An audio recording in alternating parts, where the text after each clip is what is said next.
असल में संत रामपाल जी का परिवार, चाहे उनके बेटा बेटी भाई बंधु रिश्तेदार जो भी हैं, ये लोग संत रामपाल जी को दो कोड़ी का इंसान मानते हैं। अपने जैसा मां के गर्भ से जन्म लेकर आया हुआ दो कोड़ी का जीव मानते हैं। जैसा कि आदरणीय गरीबदास जी ने अपने सदग्रंथ साहिब में अनेक वाणियों के माध्यम से हम वर्तमान कलयुग की बिचली पीढ़ी वाले भक्तों को सूचित कर दिया था कि नालायको, मेरा सतगुरु यानी गरीबदास जी का सतगुरु, और गरीबदास जी के सतगुरु कौन थे? कबीर जी, जो जिंदा बाबा के रूप में आकर उनको मिले थे। तो गरीबदास जी ने क्या कहा था अपने सतगुरु कबीर जी के बारे में कि सतगुरु दिल्ली मंडल आयसी, सूती धरनी सूम जगाईसी, कि मेरा सतगुरु आगे चलकर दिल्ली मंडल में आएगा। तो वर्तमान में 8 सितंबर 1951 को गांव धनाना, जिला सोनीपत, हरियाणा में दिल्ली मंडल में कौन सतगुरु आया है? गरीबदास जी का सतगुरु। गरीबदास जी का सतगुरु कौन? खुद कबीर जी। तो वर्तमान में संत रामपाल जी कौन हुए? खुद कबीर जी। तो गरीबदास जी ने पहले ही भक्तों को आगाह कर दिया था, सावधान कर दिया था कि नालायको, मेरा सतगुरु आगे चलकर दिल्ली मंडल में संत रामपाल जी के नाम से आएगा।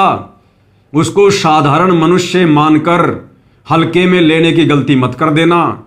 और पहले ही गरीबदास जी ने बता दिया था कि गुरु मानुष कर जानते, वो नर कहिए अंध, और मैं दुखी संसार में आगे काल के फंद। अर्थात संत रामपाल जी को अपने जैसा मानुष मानकर, मां के गर्भ से जन्म लेकर आया हुआ एक व्यक्ति मानकर, एक साधारण संत मानकर, जो उनके साथ में रहेगा, उनका भगत बनकर भक्ति करेगा और उनको मानुष भी मानेगा।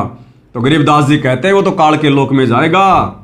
गुरु को मानुष जो गिणे, कर चरणा अमृत को पान, ते नर नरक में जाएंगे और जन्म जन्म बने समान। यानी संत रामपाल जी का भगत होने के बावजूद भी जो उनके मार्ग को हल्के में लेगा, उनको मानुष मानेगा, तो गरीबदास जी कहते हैं वो नरक में जाएगा और युग युग तक वो कुत्ते की योनि प्राप्त करेगा। तो भाई संत रामपाल जी का परिवार तो वर्तमान में कुत्ते की योनि प्राप्त करने वाला कार्य कर रहा है, भक्ति करते करते भी। क्योंकि ये वाणी गरीबदास जी ने भक्तों के लिए कही है कि भगत होने के बावजूद अपने गुरु को जो मानुष मानेगा और देखम देखी चरणामृत भी पिएगा, वो कुत्ते की योनि में जाएगा, कुत्ते की योनि में। तो असल कारण क्या था भाई और बहनों? संत रामपाल जी के परिवार ने संत रामपाल जी को अपने जैसा व्यक्ति मानकर, साधारण संत मानकर, क्योंकि हरियाणा में कहावत है कि घर का जोगी जोगना, बाहर का जोगी सिद्ध, और दीपक तले हमेशा अंधेरा रहता है। दूर दराज के भक्तों ने संत रामपाल जी के ज्ञान को आधार मानकर उनको भगवान मान लिया, परमात्मा मान लिया, लेकिन घर वाले उन्हें कभी भी परमात्मा के रूप में स्वीकार नहीं कर सकते।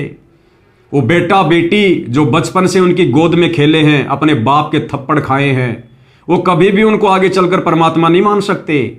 वो औरत जो संत रामपाल जी के साथ एक ही बेड पर सोई है, 4 निकम्मे बच्चे पैदा किए हैं, वो औरत कभी भी उनको आगे चलकर परमात्मा नहीं मान सकती।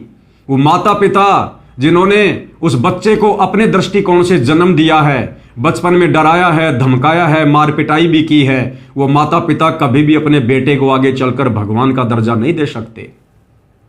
और वो रिश्तेदार कभी भी संत रामपाल जी को भगवान की दृष्टि से नहीं देख सकते। तो इस दृष्टिकोण से